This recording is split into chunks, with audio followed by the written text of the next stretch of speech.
Breaking news చూస్తున్నాం. Delhi liquor scam కేసులో MLC కవితకు ఢిల్లీ సీఎం కేజ్రీవాల్కు మరో ఎదురు దెబ్బ తగిలింది. ఈ కేసులో వారిద్దరి జ్యుడిషియల్ కస్టడీ పొడిగిస్తూ సీబీఐ కోర్టు ఉత్తర్వులు జారీ చేసింది.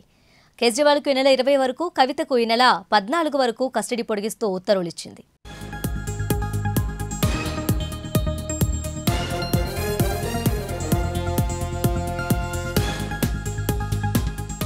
నెల రోజుల విరామం తర్వాత కవితను ఫస్ట్ టైం ఫిజికల్గా కోర్టుకు హాజరుపరిచారు.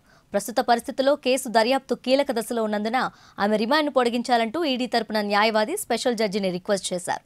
వారం రోజుల్లో కవితపై ఛార్జ్షీట్ను దాఖలు చేయనున్నట్లు స్పెషల్ జడ్జికి వివరించారు. హైదరాబాద్లో మార్చి 15న ఆమెను ఈడీ అధికారులు అరెస్ట్ చేయడంతో నిబంధనల ప్రకారం 60 రోజుల వ్యవధిలో ఛార్జ్షీట్ను దాఖలు చేయాల్సి ఉంది. దీంతో ఈ నెల 15లోగా ఛార్జ్షీట్ను కోర్టుకు సమర్పించాల్సి ఉంది. ఈ నేపథ్యంలో ఆమె రిమాండ్ను స్పెషల్ జడ్జి మే 14 వరకు పొడిగించారు.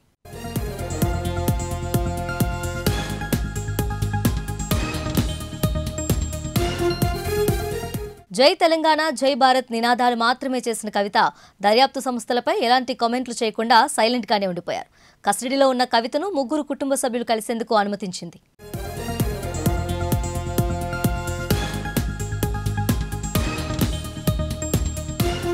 ఇక ఇదే అంశానికి సంబంధించి మోర్ అప్డేట్స్ మా ప్రతినిధి సతీష్ అందిస్తారు.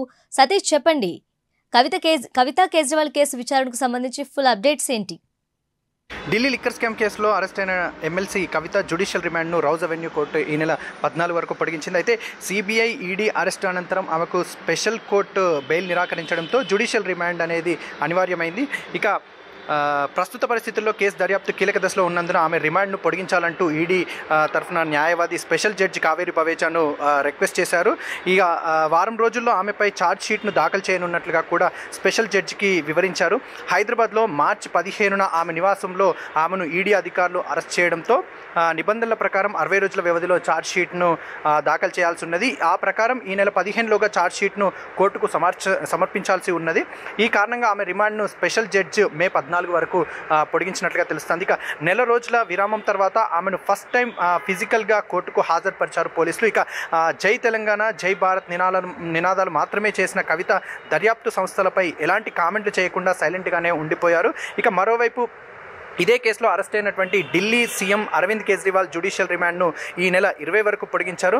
కేజ్రీవాల్ను ఫిజికల్గా హాజరుపరచడానికి బదులు వీడియో కాన్ఫరెన్స్ ద్వారా తీహార్ జైలు నుంచే అటెండ్ అయ్యేలా పోలీసులు, జైలు అధికారులు ఏర్పాటు చేశారు. ఇక కవిత కూడా అదే జైలులో ఉన్నప్పటికీ ఆమె దాఖలు చేసిన అప్లికేషన్ను పరిగణలోకి తీసుకున్న స్పెషల్ జడ్జ్ కావేరి బవేజా ఆమెను వ్యక్తిగతంగా కోర్టులో హాజరుపరిచేందుకు అనుమతించారు. మొత్తానికైతే మార్చి 15న కవితను ఆమె నివాసంలో ఈడీ అధికారులు సోదాలు నిర్వహించి అక్కడ అరెస్ట్ చేసిన తర్వాత అక్కడి నుంచి ఢిల్లీకి తీసుకొచ్చారు. అక్కడ రౌజ్ అవెన్యూ కోర్టులో అప్పుడు స్పెషల్ కోర్టులో ఆమెను హాజరుపరిచారు. మొదటగా తనకి సంబంధించి ఈడీ అధికారులు విచారణకు పర్మిషన్ ఇవ్వాల్సిందిగా కోరగా 2 సార్లు ఈడీ అధికారులు ఆమెను విచారించారు. తర్వాత సిబిఐ అధికారులు కూడా కోర్టును మా దగ్గర ఆధారాలు ఉన్నాయి, అప్పుడు పంపించినప్పుడు నోటీసులు పంపిస్తే తను హాజరు కాలేదు, సో మాకు తనను విచారించడానికి అనుమతి ఇవ్వాల్సిందిగా కోర్టును కోరుతున్నామని చెప్పి సిబిఐ అధికారులు కూడా కోరగా 3 రోజుల పాటు సిబిఐ అధికారులు తనను విచారించారు. తర్వాత సిబిఐ అధికారులు కూడా తనను అరెస్ట్ చేయడం జరిగింది. ఈ విధంగా తను బెయిల్ కోసం దరఖాస్తు చేసుకున్న ప్రతిసారి కోర్టు అయితే దానికి సంబంధించి బెయిల్ ఇవ్వకుండా వస్తూ ఉంది. ఎందుకంటే ఈడీ అధికారులు, సిబిఐ అధికారులు దీనికి సంబంధించి ఈ కేసు చివరి దశకు వస్తూ ఉంది. కీలక మలుపు తిరిగే అవకాశం ఉంది. ఎందుకంటే ఛార్జ్ షీట్ కూడా త్వరలో దాఖలు చేయనున్నామని చెప్పడం జరిగింది. ఎందుకంటే ఒకవేళ కవిత కనుక బెయిల్ పైన బయటికి వెళ్ళినట్లయితే సాక్ష్యాధారాలని ప్రభావితం చేసే అవకాశం ఉంది. ఇంతకుముందు సాక్షులను బెదిరించినట్లుగా కూడా తన దగ్గర ఆధారాలు ఉన్నట్లుగా చెప్తా ఉంది. ఎందుకంటే దీనికి సంబంధించినటువంటి ఎవరెవరైతే ఇందులో ఇన్వాల్వ్ అయినటువంటి వాళ్ళు ఉన్నారో వాళ్ళందరినీ కూడా వాళ్ళు ఇన్వెస్టిగేట్ చేస్తూ ఉన్నారు. దానికి సంబంధించి విచారణ జరుపుతూ ఉన్నాం. దానికి సంబంధించినటువంటి ఆధారాలు కూడా మా దగ్గర ఉన్నాయి.